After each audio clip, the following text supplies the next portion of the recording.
noite para você que está aqui mais uma vez, nos dando o privilégio da sua companhia em mais um episódio do CristoCast. Eu sou a Andrélia Amazonas, apresentadora deste projeto que é para te aproximar de Deus.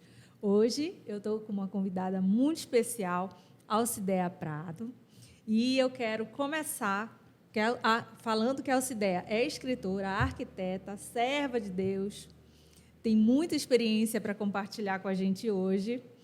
E a Alcidéia começa dando um recadinho para os nossos ouvintes. Olha, o recadinho de hoje é: siga nosso canal, se inscreva, dê o seu like e curta bastante o momento de agora. Alcidéia, muito obrigada pela tua participação, por ter aceitado esse convite de estar aqui dividindo esse tempo com a gente. Eu agradeço a você, é um privilégio estar aqui, viu? Ah, imagina. A gente vai falar depois, inclusive, sobre o livro que você vai lançar agora, certo, né? Mas eu quero começar, a gente quer te conhecer. Tu és uma pessoa que tem bastante experiência, frequenta a Igreja Batista há muito tempo. Amém. Né? Mas tu tens uma história. Antes disso, antes de chegar à Igreja Batista, você sempre foi de família cristã? Eu fui de família cristã porque realmente a pessoa de Jesus, ela sempre era já falada ali na nossa convivência. Minha mãe era católica, meu pai espírita, e nós crescemos dentro desse contexto. Eu sou a caçula de uma família de 6 irmãos, e assim, dizem por aí que o caçula é aquele que quebra paradigmas, né? Então, eu acho que comigo não foi diferente. Eu sempre tive uma sede muito grande por Deus, muito grande mesmo. E tudo que era permitido na minha família era apenas o batismo quando ainda bebê. E eu fui batizada quando bebê na Igreja Católica. Mas depois disso, meus pais, né, não tinham, era ausência total. Mas quando eu estava já na 3ª série do primário, antigo primário, né, que é o fundamental, eu senti um impulso muito grande de fazer a primeira comunhão. E assim eu comecei, eu ingressei, consegui quebrar os paradigmas da minha família.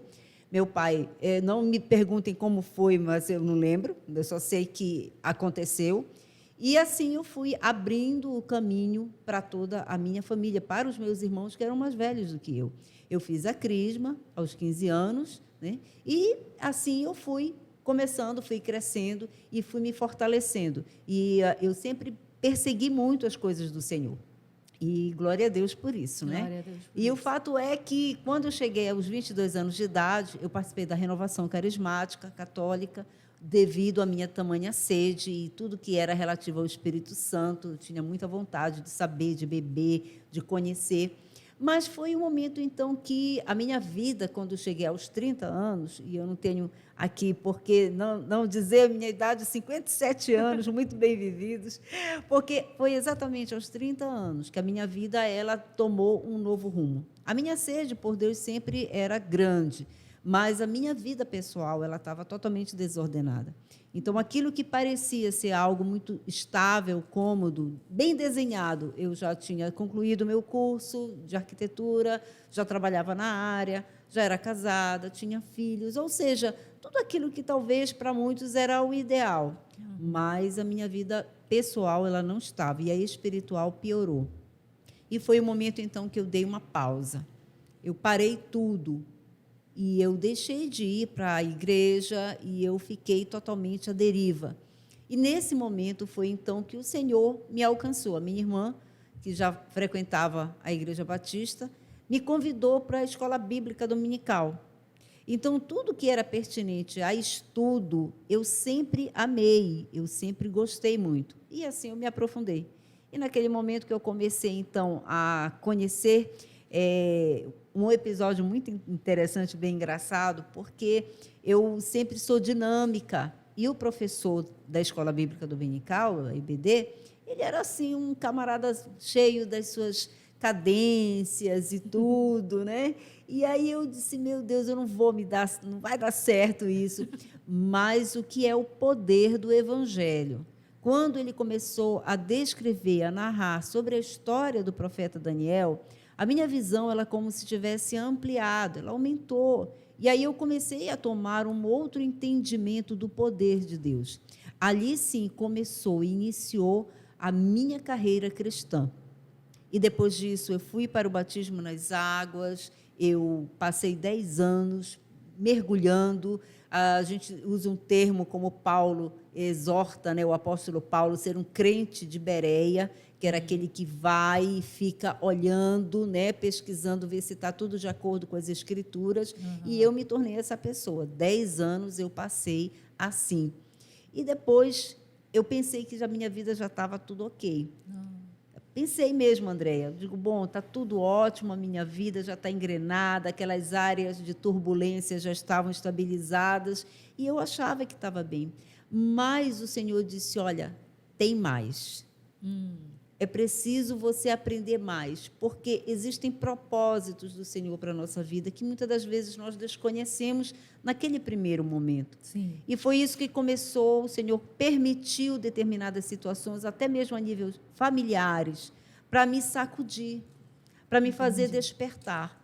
E foi nesse movimento que eu fui, então, para uma outra congregação, e lá eu passei 14 anos, e existe um evento que eu entrei lá por esse evento, que se chama Encontro com Deus. E ele é exatamente um despertar, ele é uma revolução. E foi isso que promoveu em mim, em áreas que estavam adormecidas, áreas que eu não conhecia ainda de todo. E foi nesse caminhar, nesse aprofundar, que o Senhor começou a me gerar um nível de maturidade.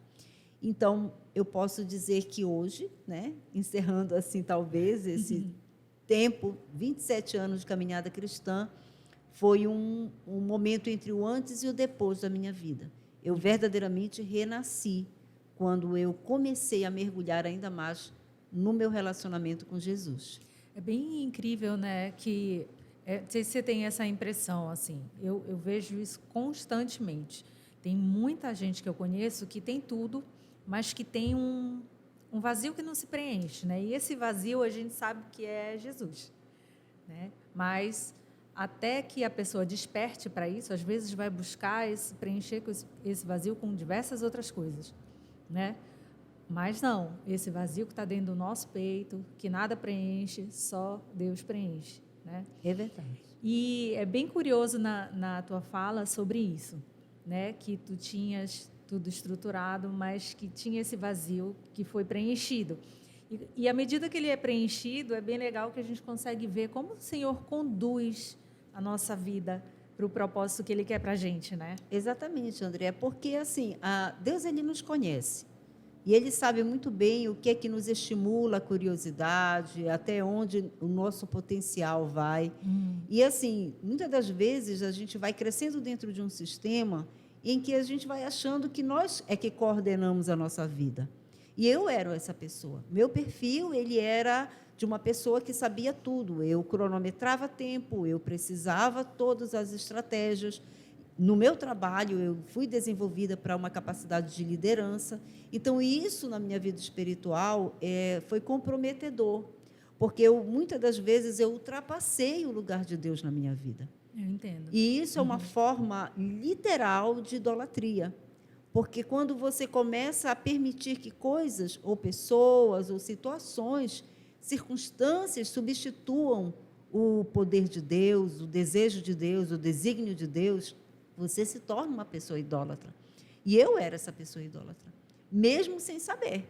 Eu me achava a pessoa mais humilde, mais simples, mais tudo que eu achava de bom, mas não era. E o Senhor é que nos conhece. Então, Ele vai permitindo determinadas situações para que nos force a um crescimento.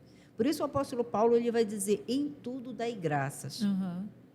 E, Cidéia, assim, eu queria falar um pouquinho mais sobre isso, né? Essa questão da idolatria, eu sou católica, né? Como a gente estava conversando antes, e tem muita gente que acha que a idolatria é só para imagens, né? Para esse tipo de figura, mas na verdade não, a idolatria é para diversas outras coisas que a gente não se atenta, né? E às vezes pratica no dia a dia sem ter esse conhecimento. Com certeza, a idolatria é justamente o quê? A substituição de Deus, como Deus verdadeiro, por qualquer outra coisa.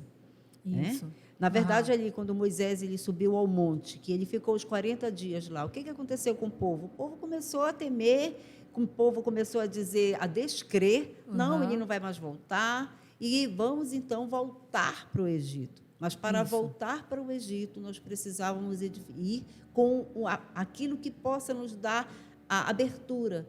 Por isso, então, eles idealizaram o bezerro de ouro. Uhum. Ou seja, era já ali a substituição. Mas, na verdade, qual é a raiz da idolatria naquele contexto ali? Era exatamente o fato de não crer naquilo que Deus estava fazendo. Isso. E nós, hoje, nós caímos facilmente nessas coisas.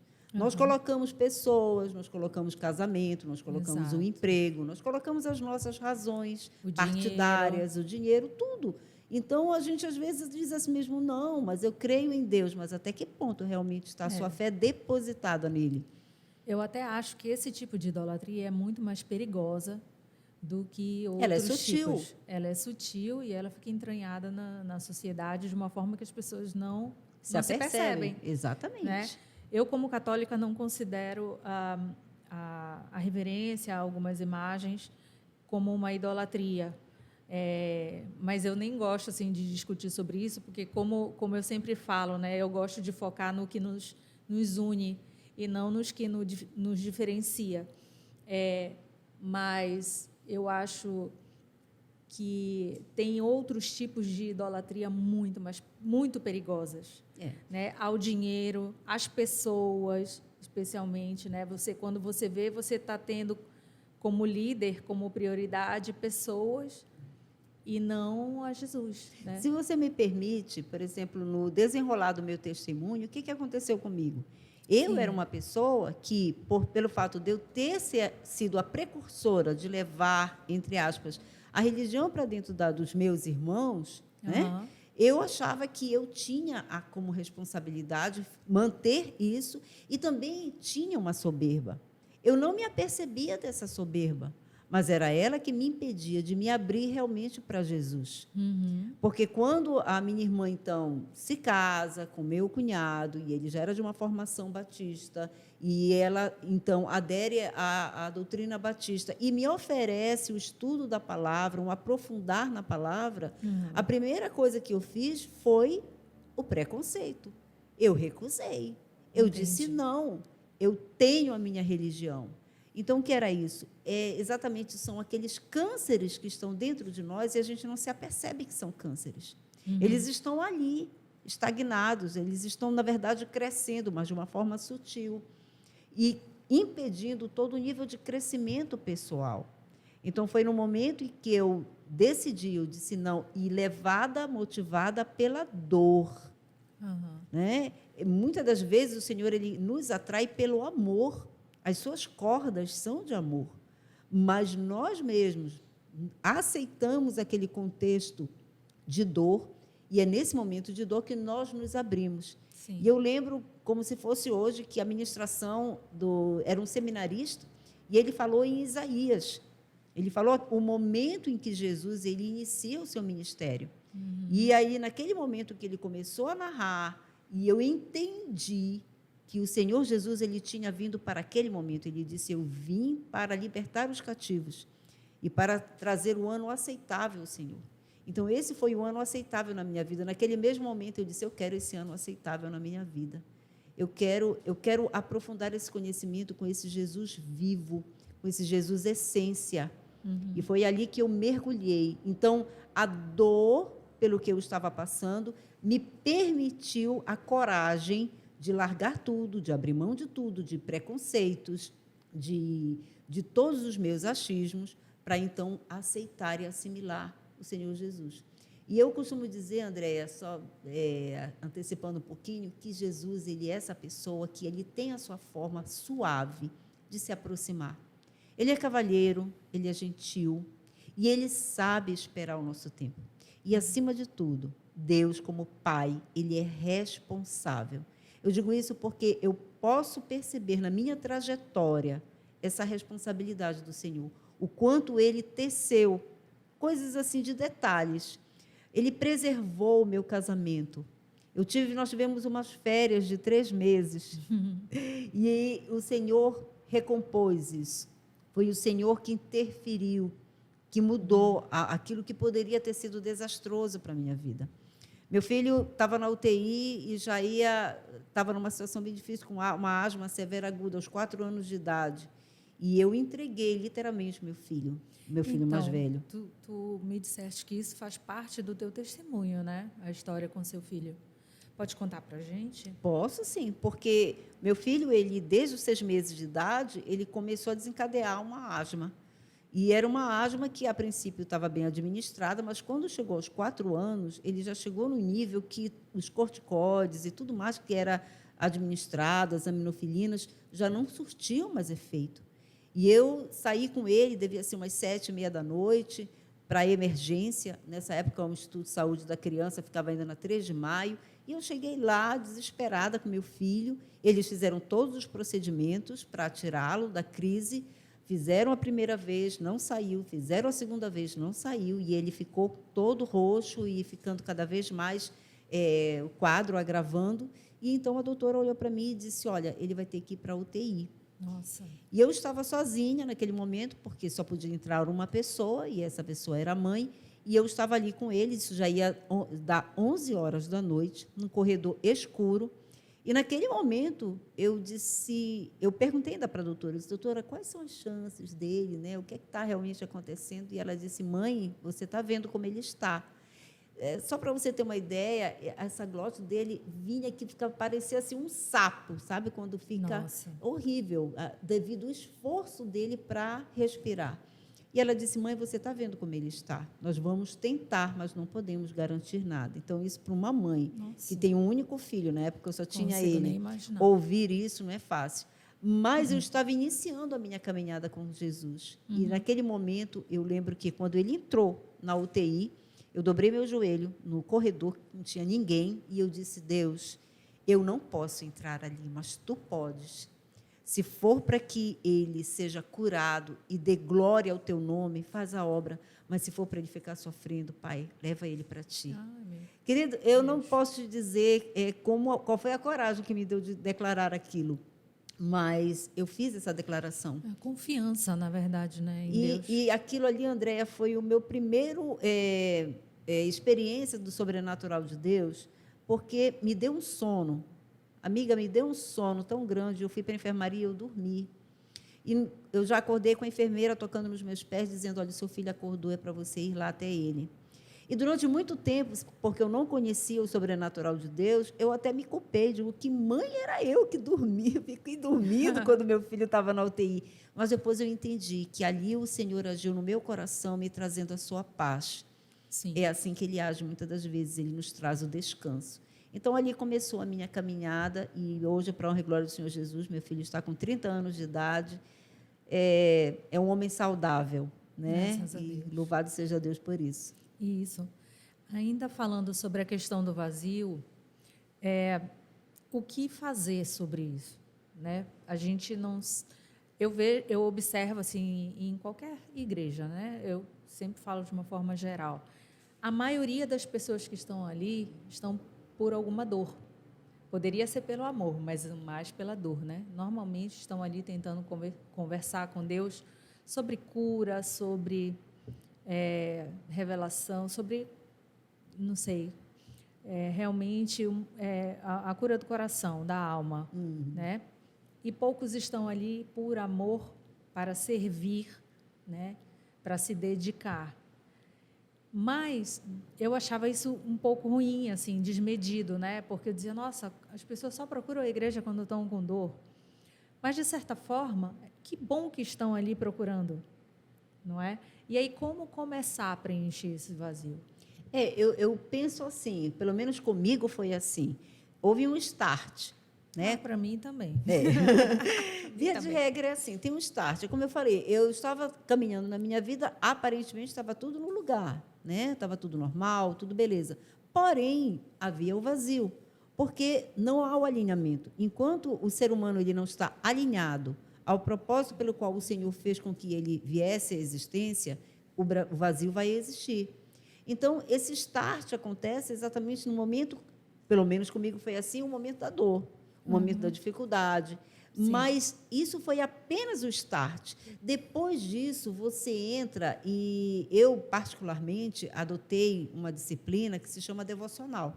A Aham. devocional diária, ela me permite ter esse pente fino. É como um espelho. Antes de nós virmos para cá, a gente olhou para aquele espelho ali e se produziu um pouquinho, né?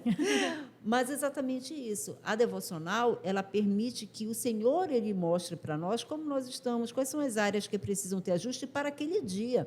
Então, veja, o Isso. Evangelho ele tem um poder vivificante, Sim. porque ele traz à existência aquilo que aos nossos olhos ainda não existe. Então, eu digo, e as pessoas que me acompanham, elas já têm ouvido muito eu falar isso, que desde quando eu aceitei a Jesus como meu único e suficiente Salvador, e essa frase, ela não é um chavão, ela é uma realidade.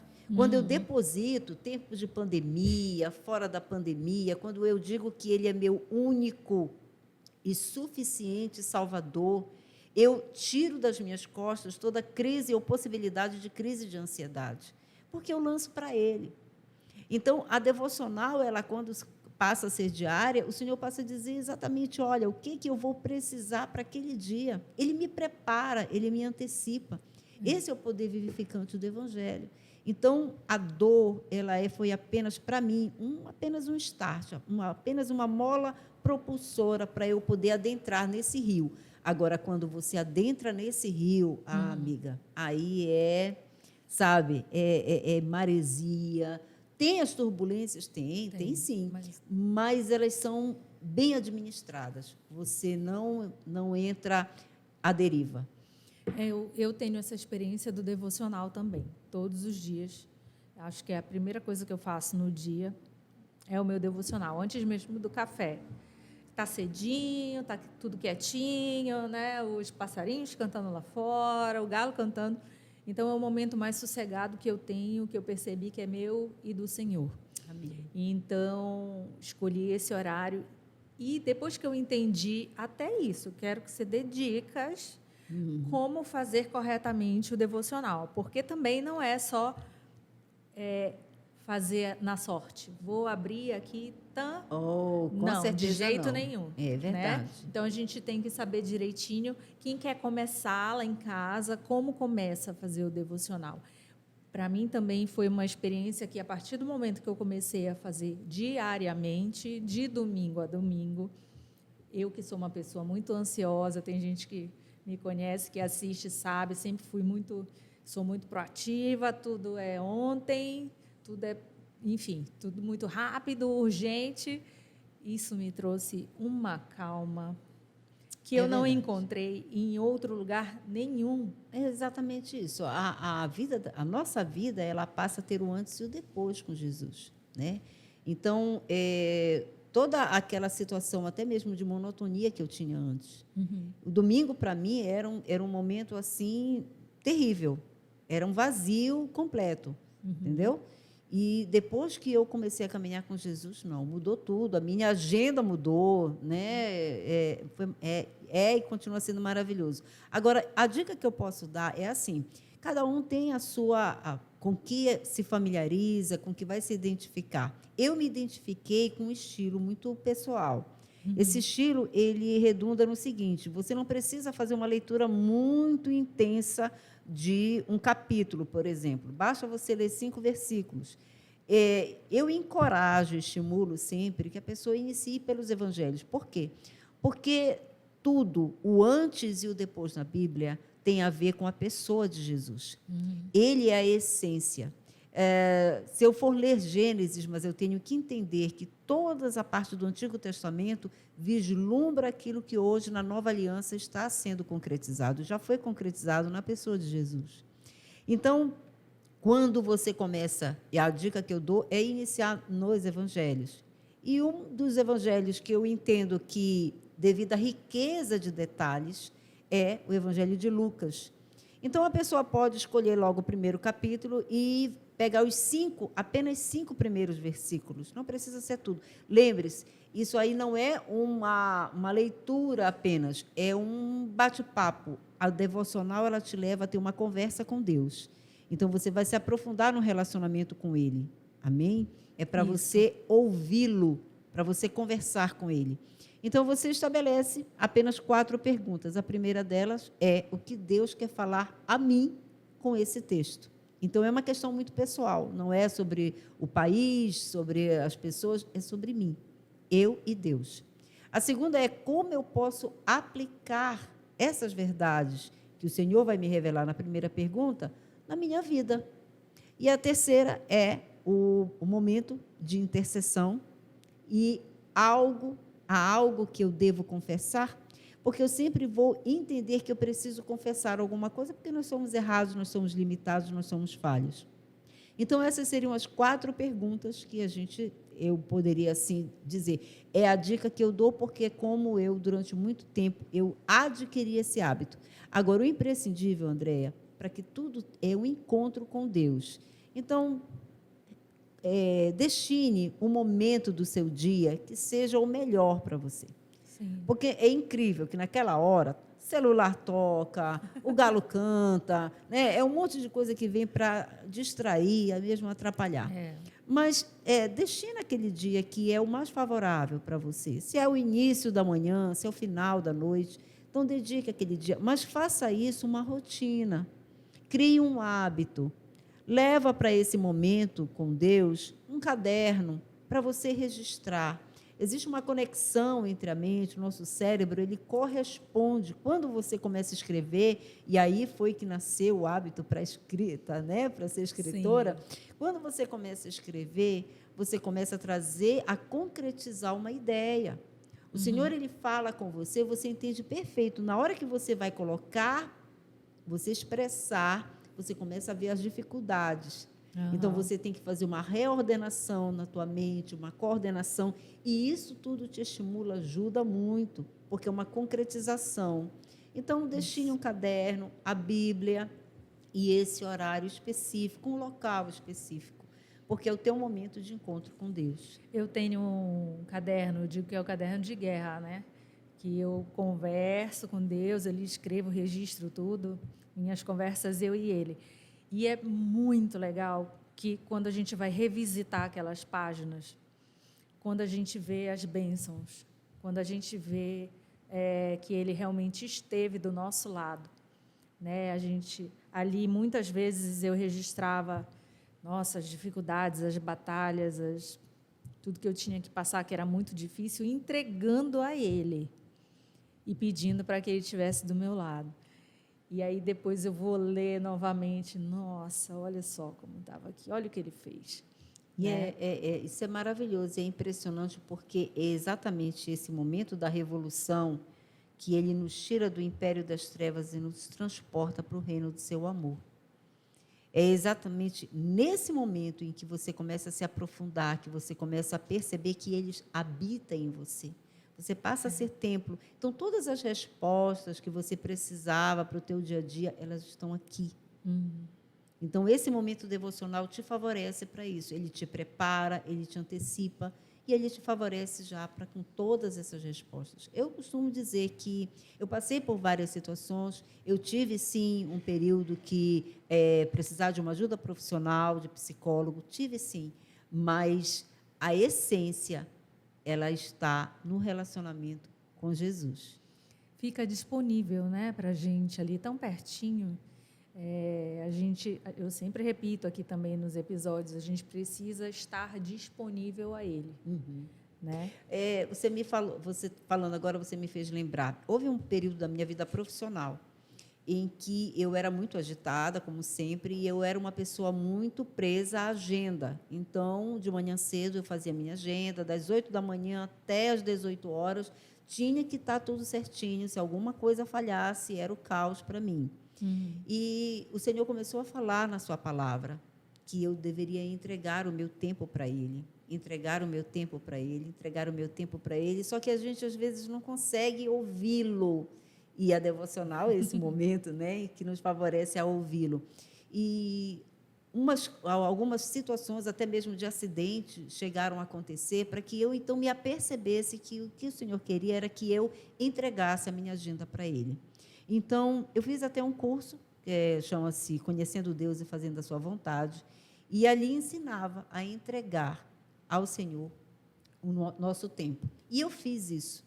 E essa experiência ela foi tão profunda na minha vida, Andréa, que foi exatamente quando, em 2016, o Senhor requisitou para mim o tempo para escrever, que eu tive, ainda assim, os confrontos, claro que eu tive, né? Não foi fácil você parar, eu sou profissional liberal, não é fácil você parar todo o teu trabalho, deixar os teus clientes para poder se dedicar só à escrita. Mas o Senhor usou os seus sinais e eu entendi que era aquilo que Ele queria. Então, a experiência passada, da entrega da agenda, me favoreceu para que, naquele momento, eu dissesse, não, realmente é isso que deve ser feito. Eu cheguei até meu esposo, falei para ele, e ele me apoiou. E só que eu estabeleci, foi engraçado isso, Andréa, porque eu estabeleci 6 meses da minha vida profissional. Eu disse, bom, verifiquei, olha só, a mulher racional, né? Olha, Deus, 6 meses, nada mais. A mulher racional é assim, né? E eu disse, bom, fui verificar minhas contas, não, 6 meses dá para aguentar, bacana, e vamos lá. E realmente me lancei e comecei a escrever. Porém, não foram apenas 6 meses. O Senhor, Ele requisitou 4 anos. E eu vou dizer para você, porque o teu público é um público que acredita nas coisas do Senhor, com certeza. E eu, nesses 4 anos, eu não recebi telefonema de cliente. E eu não havia mudado o número de celular. E nem o número fixo do meu escritório. E foram 4 anos que eu não recebi nenhuma solicitação, nada. Impressionante. Impressionante. E foi exatamente de 2016 até 2020. E em 2020 eu pensei, bom, não tem mais nada, vou encerrar a carreira, né? E pronto.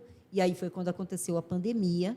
E no meio dessa pandemia, o Senhor trouxe um curso para mim, uma especialização em neuroarquitetura.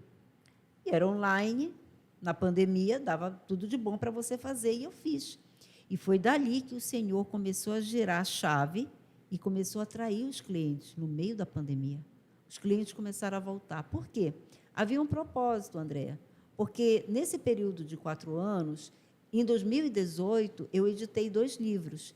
Eu consegui editar os 2 livros, né, que foi A Pena de Ouro, onde eu conto lá todo o meu testemunho, que é muito vasto, não dá para a gente esgotar aqui, e o livro das Abigail, porque na época eu tinha um discipulado com mulheres e elas tinham muitas dificuldades no casamento, e as experiências delas me fizeram com que eu, então, fizesse esse livro.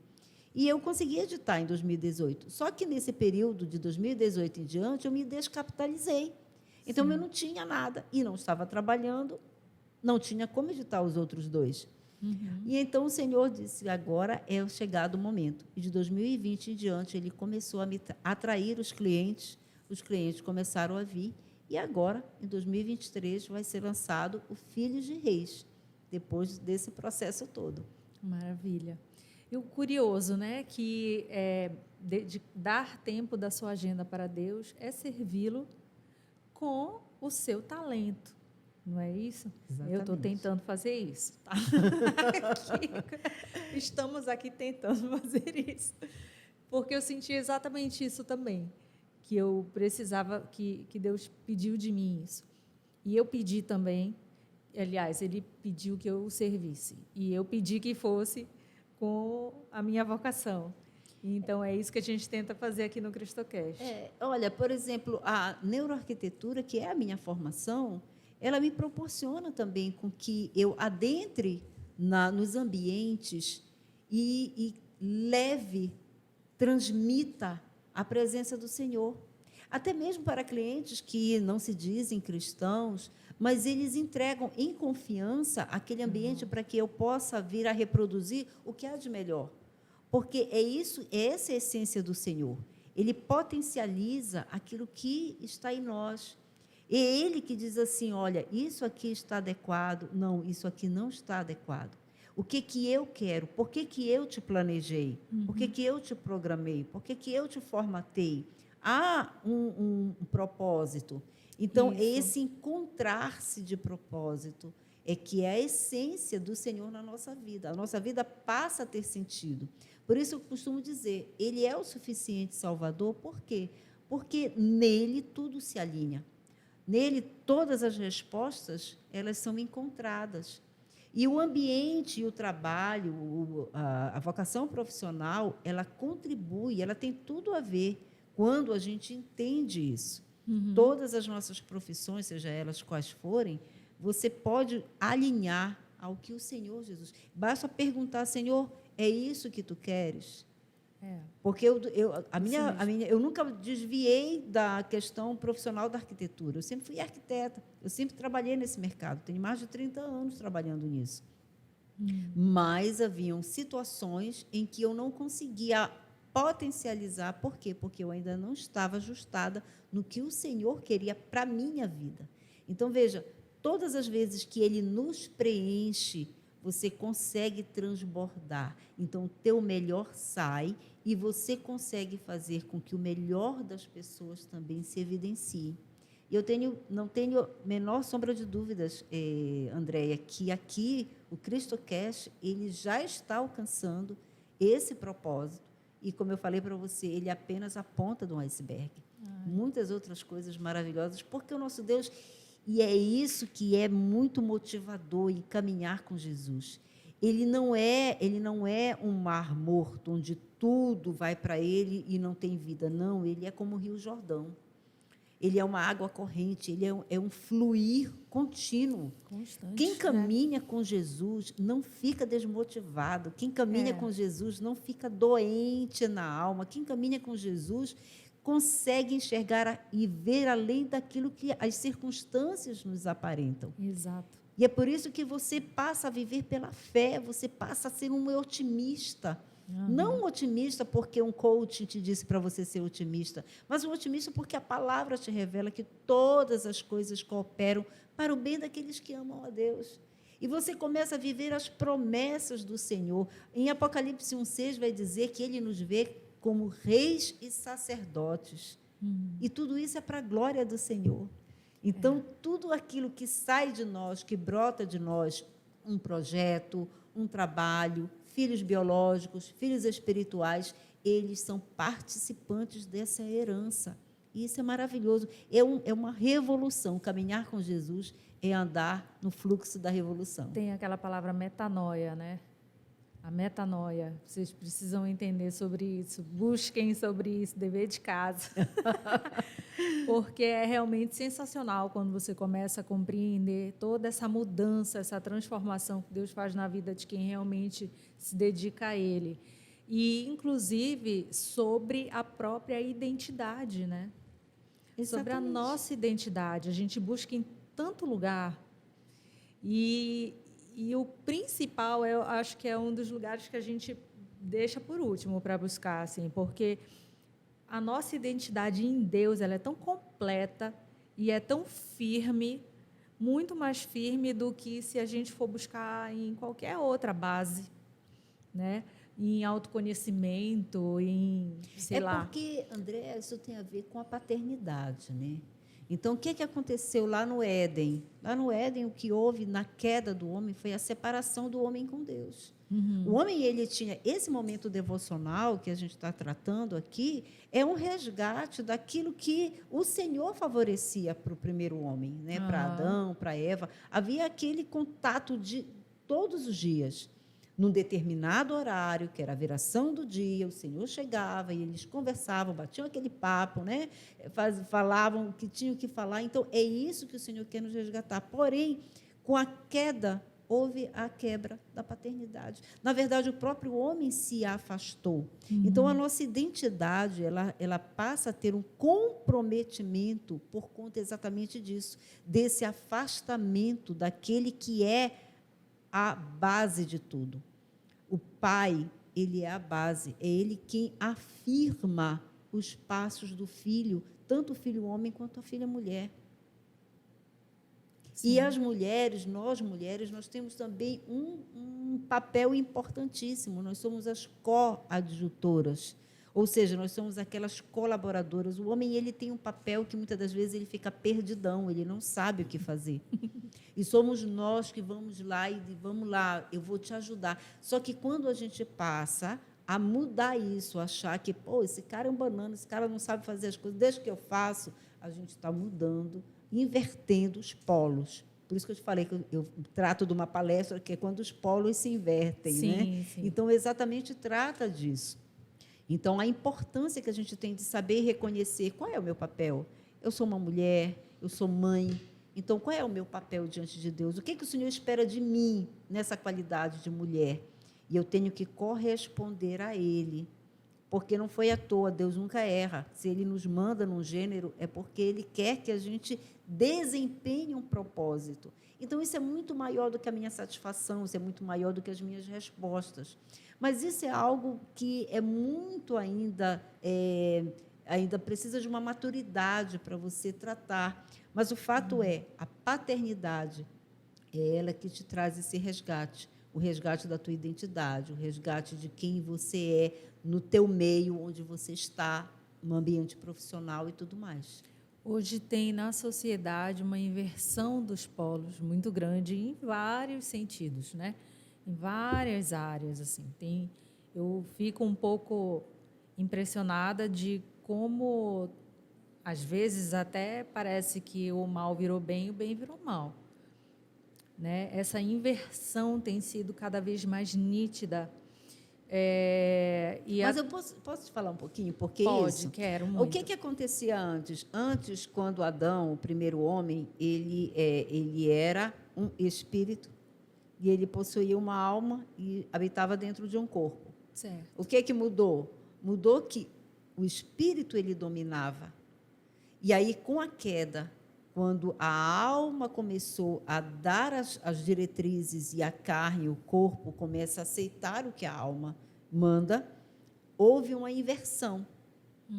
Quando a pessoa ela reconhece, por isso que muitas das vezes ela vai pela dor, quando então ela aceita Jesus, é Jesus, através do seu Santo Espírito, que vem e realinha e coloca as coisas na sua ordem.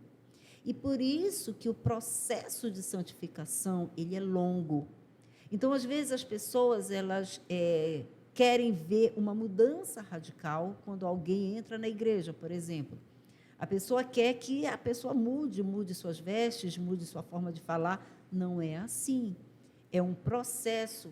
Ela vai primeiro ter que permitir que isso quem faz é o Espírito Santo tire dela tudo aquilo que estava invertido. Então, é a pessoa de Jesus que começa a fazer esse realinhamento. Então, tudo que nós que estamos fazendo parte, né, como família espiritual daquela pessoa, é ajudar em oração. É só isso que nós devemos fazer. Não criticar, não julgar, é apenas apoiar em oração. Por quê? Porque é um processo lento, é um processo gradativo, mas a pessoa está no processo. E ela vai, uma hora ela vai ficar totalmente realinhada como o Senhor deseja.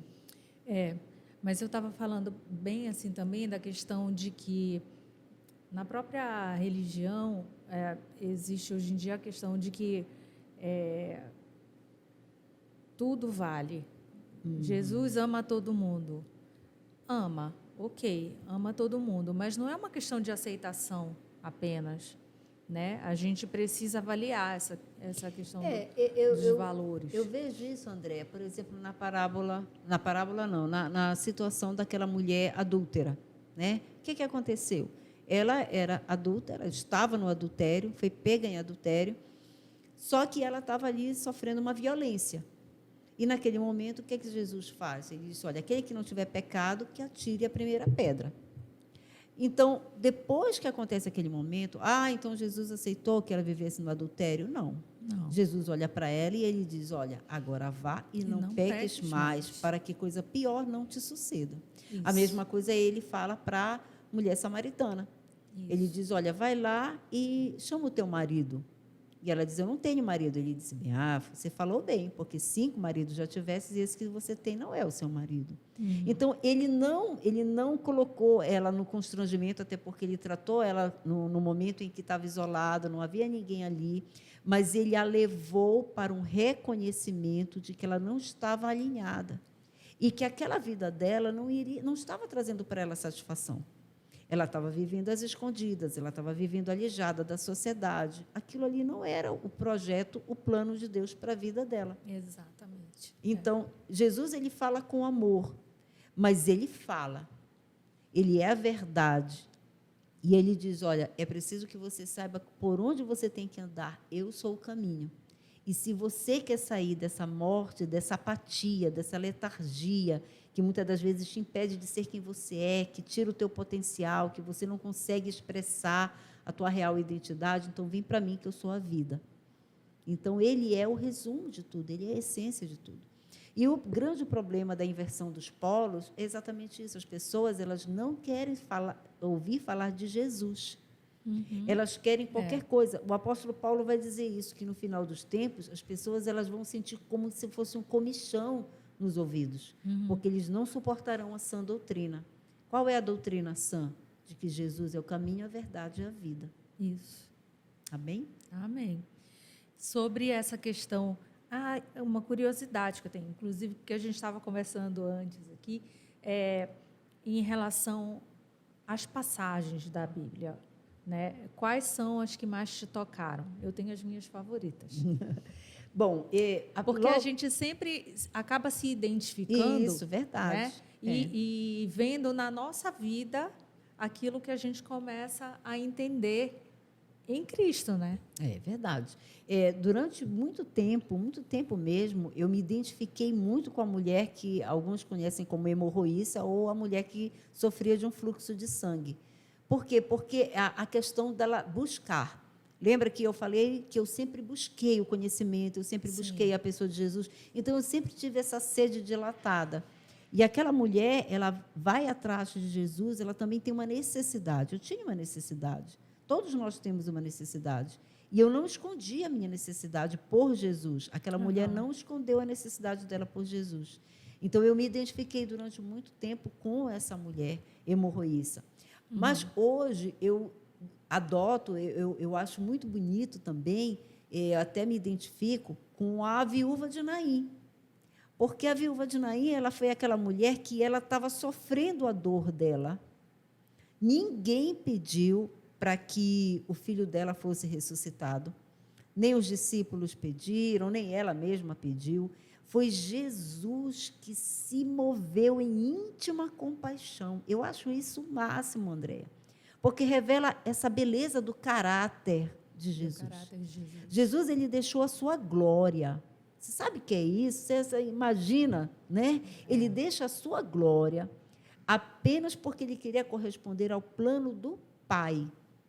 Ao plano do Pai. Ele comprou o plano do Pai. O Pai disse, olha, é preciso que se resgate a humanidade está caída, está perdida, está condenada ao inferno. É preciso que alguém vá lá e resgate. E ele compra a ideia do Pai, ele diz, eis-me aqui, eu vou. E quando ele vem aqui, ele se despoja de tudo, ele deixa a glória dele, ele deixa tudo, e ele vem aqui para a terra. E ele começa a caminhar aqui, ele entra aqui na terra de uma forma muito simples, ele vai para uma manjedoura, né? Ele não tem pessoas ali, não tem um hotel 5 estrelas, não tem nada. Né? E ele vai vivendo uma coisa aqui, Andréia, muito particular. Por que em Jesus a gente pode ter tudo? Ele é o nosso suficiente Salvador. Porque até as experiências intrauterinas, você já imaginou o que Maria passou? Os sobressaltos que ela passou. Porque quando ela teve que falar para José que ela estava grávida, você já imaginou? Uma jovem, ela era uma jovem. Você já imaginou, para o contexto da sociedade judaica, chegar e dizer, olha, eu estou grávida. De quem? Do Espírito Santo. Né? É muito pesado. Então, ela, na sua humanidade, com certeza, ela teve aqueles sobressaltos, as incertezas, as dúvidas, e isso passa para a criança, a ciência hoje comprova isso. Né? E ali ele teve essas influências, teve a influência da negação do pai, que não era o pai biológico, mas que estava tentando deixá-lo. A criança sente todas essas reações, né? Depois ficam juntos, tudo bem, mas quando chega o momento de ter, olha, aquela viagem, né? Aquele desconforto. É impressionante, né? É um desconforto. Você vai ali, as estradas não eram as estradas como a gente tem hoje. Dias viajando. Então, todas essas circunstâncias. E o medo também de Maria, poxa, eu vou ter esse parto aqui, não tem onde ficar, e agora? Né? Então, tudo isso são coisas que passam para a criança. E fora o período que a Bíblia não fala. Mas como é que Jesus ele foi crescendo? Qual foi a infância de Jesus? A gente pode conjecturar, que não é heresia. A gente pode pensar. Os percalços também que ele sofreu, os apelidos que ele sofreu. Porque, pela sociedade judaica, aos 11 anos, a criança ela começa a entrar para poder ele estudar, né, toda lá o Pentateuco, e ele, então, poder fazer tem um bar mitzvah, alguma coisa desse contexto. Para ele poder, aos 13 anos, ele passa 2 anos estudando, para poder, aos 13 anos, ser interrogado lá pelos doutores da lei, e ele poder, então, dali sair, ter a possibilidade de ser um rabino.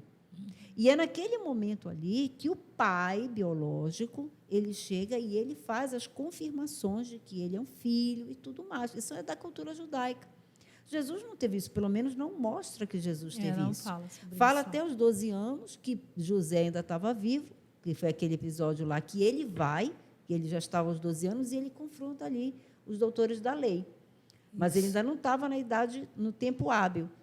E aí, depois disso, tem um intervalo de tempo, e é quando ele vai ali para as águas do batismo. E nas águas do batismo é que os céus se abrem e o Senhor fala: esse é o meu filho, em quem eu tenho prazer. A ele escutai. Então, veja, ali o próprio Senhor Deus veio e confirmou a paternidade em Jesus. Isso. Então, a gente começa a ver que em todo esse período de tempo, foram 30 anos, Jesus ele viveu todas as dores. O profeta Isaías vai dizer: homem de dores, em que não se via beleza alguma. Então, ele retrata tudo isso, ele recebe todas essas dores. Por isso que, quando ele tem um encontro com a viúva de Naim, ele se comove em íntima compaixão. Sem precisar ela pedir algo, sem ninguém interferir, ele mesmo chega e diz: eu vou agir, porque eu estou sentindo a dor dessa mulher.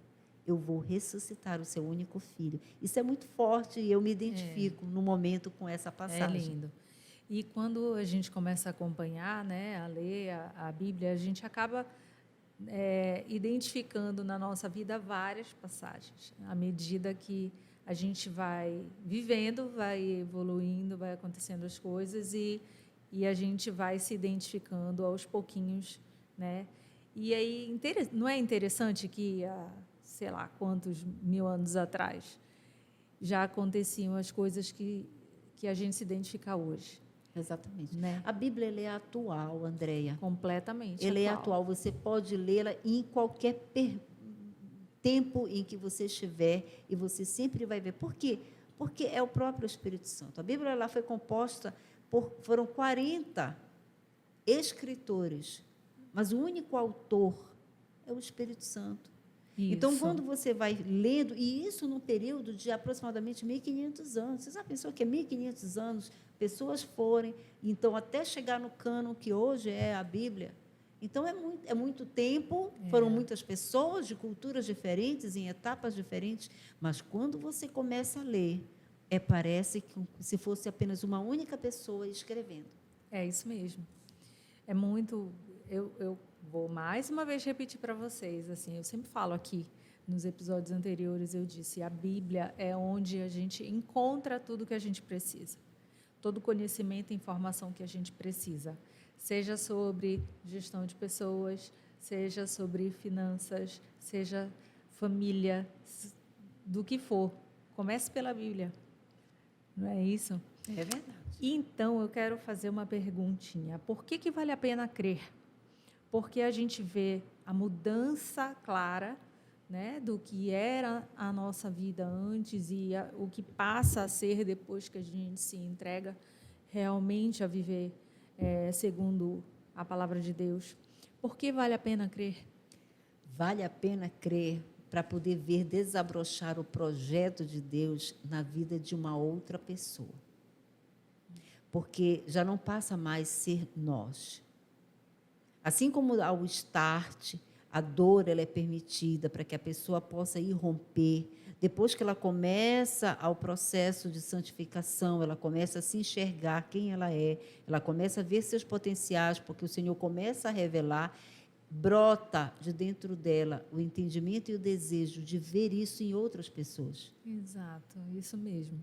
Começa o processo individual, mas depois ele se transforma. No coletivo. E é indescritível o quanto é bom quando a gente começa a ver que está trazendo outras pessoas junto também. É muito também. prazeroso. Agora, recentemente, então, eu tive uma experiência, tem uma irmã na igreja que ela iniciou agora, em 2000, ano passado, e ela estava engatinhando, como a gente costuma dizer, né? Na questão de orar, na questão de ler, de entender a palavra, ela estava engatinhando. E hoje você ouve ela orando. É maravilhoso, porque você vê que não é uma coisa mecânica, ditada por alguém, mas ela consegue produzir, vem da alma. Então, é maravilhoso. E você vê a maturidade, você vê também que ela já está sendo preparada para ser aquela que vai distribuir a semente do verbo. Ela vai repassar essa semente. Ela vai transmitir essa semente. Então, isso é maravilhoso. Isso não tem moeda de troca, não tem negociação. Não tem mesmo, não tem mesmo. Eu sempre falo, desde que a gente começou, e somos tão novinhos ainda, mas as mensagens que a gente recebe são assim, não tem preço, não tem preço. Quando alguém vem e assiste algum testemunho aqui do CristoCast, manda mensagem para a gente no Instagram, ou no YouTube, ou no WhatsApp, falando, nossa, eu precisava ouvir essa mensagem. Eu ouso dizer, Andréia, que aqui está sendo um instrumento de cura. De cura. Cura na alma e cura no físico. Glória a Deus. Porque a alma, quando o Espírito ele é alcançado pelo poder do Espírito Santo de Deus na pessoa de Jesus, é Ele quem promove todas as mudanças necessárias na vida do ser humano. E o Deus que fez o filho da viúva ressuscitar, o Deus que acolheu a mulher samaritana, acolheu a mulher adúltera, esse Deus ele não mudou. Esse Deus não está morto, esse Deus continua vivo. O nosso Senhor Jesus, ele continua vivo, ele vive e mais, ele está nas regiões celestiais intercedendo por nós. Ele é o nosso principal intercessor. E ser intercessor é aquele que se coloca na brecha. Ser intercessor é aquele que sente a dor do outro e ele não fica com essa dor. Ele sabe que ele precisa apresentar ao Pai e nisso ele descansa. Ser um intercessor é você usar de todas aquilo que o próprio Senhor Jesus ele tem declarado na sua vida, do que ele fez e continua fazendo. Então, viver com Jesus é maravilhoso, é essencial. Amém? Amém. A gente está chegando no final, infelizmente, porque eu passaria horas conversando contigo. Mas eu preciso perguntar, Deus existe e eu posso provar? Sim, porque eu falei com ele ainda hoje. Que lindo! É verdade, é verdade. Como eu falei, em todos os detalhes, o salmista ele vai dizer que nós devemos aprender a reconhecer, enxergar o Senhor. E Oséias 6,13, ele diz isso, conheçamos e prossigamos em conhecer ao Senhor. Então, viver o Senhor Deus na pessoa de Jesus, através do Espírito Santo, é uma experiência. E é uma experiência contínua. E eu gostaria de concluir a minha fala fazendo exatamente essa declaração. O fato de eu vivê-lo, as experiências todas, eles fizeram com que os 4 livros viessem à existência. Ainda tem mais um que está no forno. Por que isso? Não se trata da Alcideia, se trata da pessoa de Jesus, do propósito dele. E aí a gente vai enxergando como ele age, conhecendo mais dele, e numa troca, nos conhecendo também e reconhecendo um ao outro. Por isso o CristoCast, ele tem essa pegada. Não é o que nos diferencia, mas o que nos une. A essência do que pode nos unir, que é a única pessoa de Jesus. E eu estou muito alegre, feliz e satisfeita, e aceito o convite para quantas outras vezes mais forem necessárias de estar aqui, falando sobre outros assuntos, outras temáticas. Então, Orcideia, eu quero tanto te agradecer por tu teres disponibilizado o teu tempo de vir aqui com a gente, conversar, trazer essa experiência, essas palavras maravilhosas que me deu já um monte de várias espetadinhas. Dona Andréa, por favor, fazer o meu dever de casa também, de contribuir, com certeza, assim, a luz que tu trazes para a gente aqui no CristoCast, e com certeza também para todo mundo que está assistindo. Quero demais te agradecer. Amém. A Orcideia vai também lançar novos livros. Qual que é o teu Instagram? O meu Instagram é Orcideia Prado. E fica aqui lançado o convite, um recadinho, né? O lançamento desse livro, Filhos de Reis, vai acontecer nesta sexta-feira, dia 10 de março, às 19 horas, na Igreja Angelim Belém, que fica na Avenida Rômulo Maiorana, 2043, entre as travessas Enéas Pinheiro e Lomas Valentinas, bem atrás do Bosque Rodrigues Alves. Não tem como errar. A gente tá gravando no meio na semana, né? E o episódio vai ao ar no domingo, então vai ter passado já. Mas busquem no Instagram. Pode procurar no dela. Instagram e possivelmente também já vai ficar sendo vendido na Amazon, que a gente vai veicular. Os outros livros também, tanto da Pena de Ouro e o livro das Abigail, você encontra também, está em e-book pela Amazon. A gente vai marcar outros episódios para falar dos temas de cada um deles, com certeza. Quero te agradecer demais. Okay. Muito obrigada, mesmo. Estou muito feliz de ter te recebido aqui. Amém. Obrigada, agradeço a vocês, agradeço toda a equipe. E aí eu quero pedir mais uma vez, gente, curta, dê aquele like maroto para a gente, compartilhe com as pessoas que vocês acham que estão ali precisando receber uma mensagem de Deus no coração delas. A gente está aqui para isso, para trazer pessoas que falem ao seu coração, segundo a vontade de Deus.